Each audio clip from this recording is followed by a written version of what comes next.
আসসালামু আলাইকুম রহমতুল্লাহ। শায়েক Al Hasan Johnny and অ্যাসোসিয়েটসের পক্ষ থেকে আমি অ্যাডভোকেট মাসুদুর রহমান আপনাদের জানাই স্বাগতম। যৌতুকের জন্য নির্যাতনের মামলা আপনি কোথায় ও কিভাবে দায়ের করবেন, এই বিষয়টি আমরা আলোচনা করব।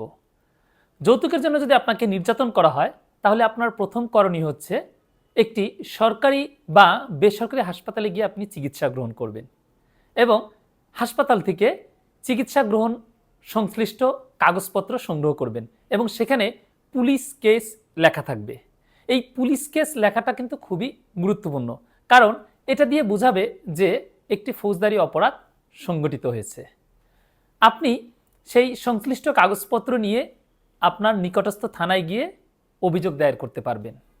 আবার আপনি যদি চান যে অন্য কোনো থানায় গিয়ে অভিযোগ দায়ের করবেন, সেটাও আপনি পারবেন। তো থানায় গিয়ে যখন আপনি অভিযোগ দায়ের করবেন, থানার ভারপ্রাপ্ত কর্মকর্তা অভিযোগটি আমলে নিয়ে আপনার এফআইআর রুজু করতে পারে। তবে অনেক ক্ষেত্রে দেখা যায় যে থানা মামলা নিতে চায় না। থানা থেকে যদি আপনার অভিযোগটি গ্রহণ না করে, অর্থাৎ মামলাটি যদি না নেয়, তখন আপনি কি করবেন? তখন আপনি আদালতে বা নারী ও শিশু নির্যাতন ট্রাইব্যুনালে মামলা দায়ের করতে পারবেন। এক্ষেত্রে যেটা বিবেচ্য বিষয় সেটা হচ্ছে আপনাকে কি ধরনের আঘাত করা হয়েছে। যৌতুকের জন্য যদি আপনাকে সাধারণ আঘাত বা সিম্পল হার্ট করে থাকে, তাহলে আপনি প্রথম শ্রেণী ম্যাজিস্ট্রেটের নিকট অভিযোগ দায়ের করতে পারবেন।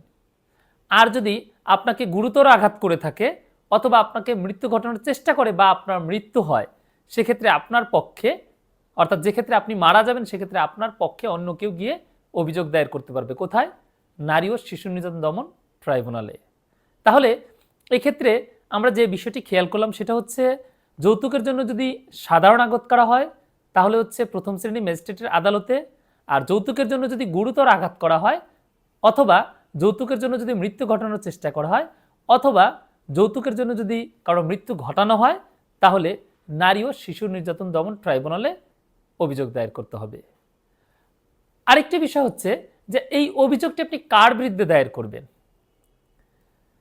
এই অভিযোগটি আপনি দায়ের করতে পারবেন আপনার স্বামী অথবা স্বামীর পিতা বা মাতা অথবা স্বামীর অন্য কোনো অভিভাবক অথবা স্বামীর কোনো আত্মীয় অথবা স্বামীর পক্ষে যৌতুকের জন্য নির্যাতনকারী কোনো ব্যক্তির বিরুদ্ধে আপনি এই অভিযোগটি দায়ের করতে পারবেন।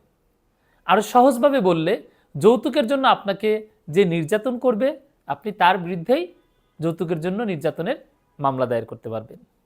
আর এই ক্ষেত্রে আপনার জন্য বেস্ট অপশন হচ্ছে থানায় গিয়ে মামলা দায়ের করা। কোনো কারণে থানা মামলা না নিলে অপরাধের ধরন বুঝে আপনি তখন প্রথম শ্রেণী ম্যাজিস্ট্রেটের নিকট অথবা নারী ও শিশু নির্যাতন দমন ট্রাইব্যুনালে অভিযোগ দায়ের করতে পারবেন। আরেকটি বিষয় হচ্ছে, যৌতুকের জন্য সাধারণ জখমের যে মামলা, সবাই যেটা 11 গ ধারার মামলা নামে পরিচিত বা 11 গ ধারা মামলা নামে সবাই জানে, সেই মামলাটি কিন্তু এখন থেকে প্রথম শ্রেণী ম্যাজিস্ট্রেট আমলে নিতে পারবে এবং বিচারও করতে পারবে। অর্থাৎ এই মামলাগুলো এখন থেকে ফার্স্ট ক্লাস ম্যাজিস্ট্রেটের নিকট দায়ের করা যাবে এবং এই আদালতেই বিচার হবে। সেক্ষেত্রে ফৌজদারি কার্যবিধি অনুসরণ করা হবে। অর্থাৎ যৌতুকের জন্য নির্যাতনের মামলা হলেই যে সবসময় নারী ও শিশু ট্রাইব্যুনালে যেতে হবে, বিষয়টা কিন্তু এখন আর সেরকম নয়। তো যৌতুকের জন্য নির্যাতনের মামলার বিষয়ে আজ আমরা এইটুকুন জানলাম। ইনশাল্লাহ আমরা পরবর্তীতে অন্য কোনো বিষয় নিয়ে আলোচনা করব। ভালো থাকবেন সবাই। আল্লাহ হাফেজ।